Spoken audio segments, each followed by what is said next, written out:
الحمدللہ رب العالمین والصلاة والسلام علی رسولہ محمد وعلی آلہ وصحبہ اجمعین اما بعد۔ ایک انسان جب صدق پر قائم رہتا ہے، اس کے دل میں جو بات ہوتی ہے وہی بات اس کی زبان سے نکلتی ہے، تو اس کو سچا آدمی کہا جاتا ہے، اور یہی ایمان کا تقاضا ہے۔ لیکن اس کے برعکس اگر دل میں کوئی دوسری بات رکھے، زبان سے کوئی دوسری بات کرے، تو اس کو نفاق کہا جاتا ہے۔ نفاق اگر عقیدے میں ہے تو انسان کی آخرت برباد ہو جاتی ہے۔ قرآن کریم میں ہے ان المنافقین فی الدرک الاسفل من النار، کہ منافق جو لوگ ہیں وہ جہنم میں سب سے نیچے والے حصے میں رہیں گے۔ نفاق ایسی چیز ہے جو ظاہری چیز نہیں ہے، کوئی شخص اس کو دیکھ نہیں سکتا، کیونکہ دل کی بات ہے۔ اللہ کے نبی جناب محمد رسول اللہ صلی اللہ علیہ وسلم کے زمانے میں جو بڑے بڑے منافقین تھے پہلی صف میں، اور اسی طرح مسلمانوں کے ساتھ صحابہ اکرام کے ساتھ نمازیں پڑھا کرتے تھے، ان کے عمل سے کوئی چیز ظاہر نہیں ہوتی تھی کہ وہ منافق ہیں۔ اور اس سے بھی تعجب خیز بات ہے کہ آج ہم جب نفاق کی بات کرتے ہیں تو اپنے آپ کو سوچتے ہیں کہ ہم نفاق سے بہت دور ہیں، حالانکہ عمر جیسا صحابی، عمر جیسے جلیل القدر صحابی، حذیفہ ابن الیمان جو نبی اکرم صلی اللہ علیہ وسلم کے رازدار صحابی تھے، ان سے جب تک پوچھ نہ لیا کہ ذرا یہ بتاؤ آپ صلی اللہ علیہ وسلم نے میرا نام منافقین میں تو نہیں شمار کیا، تو انہوں نے کہا نہیں آپ کا نام نہیں، تب ان کو اطمینان ہوا، کیونکہ حذیفہ کو رضی اللہ عنہ کو آپ صلی اللہ علیہ وسلم نے منافقین کے نام بتلائے تھے۔ تو یہ ہمارے سامنے جو بات ہے، جو حدیث ہے، اس میں منافقین کی نشانی بتلائی گئی ہے۔ آپ صلی اللہ علیہ وسلم نے فرمایا آیت المنافقی ثلاث، منافق کی 3 نشانیاں ہیں۔ اذا حدث کذب، جب وہ بولتا ہے، بات کرتا ہے تو جھوٹ بولتا ہے۔ وَإِذَا وَعَدَ أَخْلَفَ، جب وعدہ کرتا ہے تو وعدہ خلافی کرتا ہے۔ وَإِذَا اؤْتُمِنَ خَانَ، اور جب وہ اس کو کوئی امانت دی جاتی ہے تو امانت میں خیانت کرتا ہے۔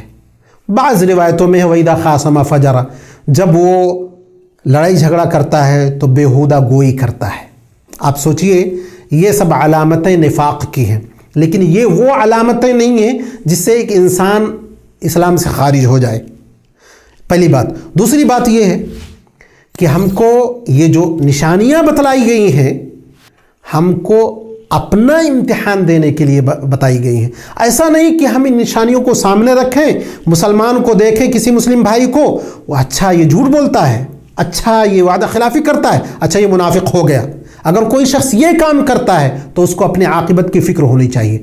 شریعت میں جہاں نفاق اور اسی طرح دوسری جو بری باتیں بیان کی گئی ہیں، نواقض اسلام ہیں کہ اسلام جس سے جو وہ کرنے کے بعد اسلام سے ایک آدمی خارج ہو جاتا ہے، یہ چیزیں اس لیے رکھی گئی ہیں کہ انسان اپنے لیے غور کرے اس میں کہ کہیں میں منافق تو نہیں ہو گیا، کہیں میرے اندر نفاق تو نہیں آ گیا۔ دوسروں پر حکم لگانے کے لیے شریعت نے یا آپ صلی اللہ علیہ وسلم نے یہ باتیں نہیں بتلائی ہیں۔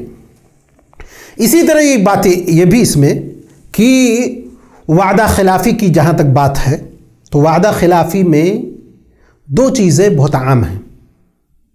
ایک چیز یہ، کسی چیز کا آپ وعدہ کر رہے ہیں تو عمومی طور پر یہ ہوتا ہے کہ اس چیز کے ساتھ وقت کا بھی وعدہ کرتے ہیں۔ مثال کے طور پر سامنے والے سے آپ نے کچھ دینے کے لیے کہا اور کہا فلاں وقت دوں گا، تو اس چیز میں دو چیزوں کا وعدہ ہوا۔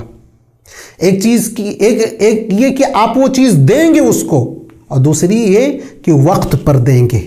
ان دونوں میں سے اگر کسی چیز میں آپ فیل ہوئے تو آپ گویا کی وعدہ خلافی کرنے والے ہیں۔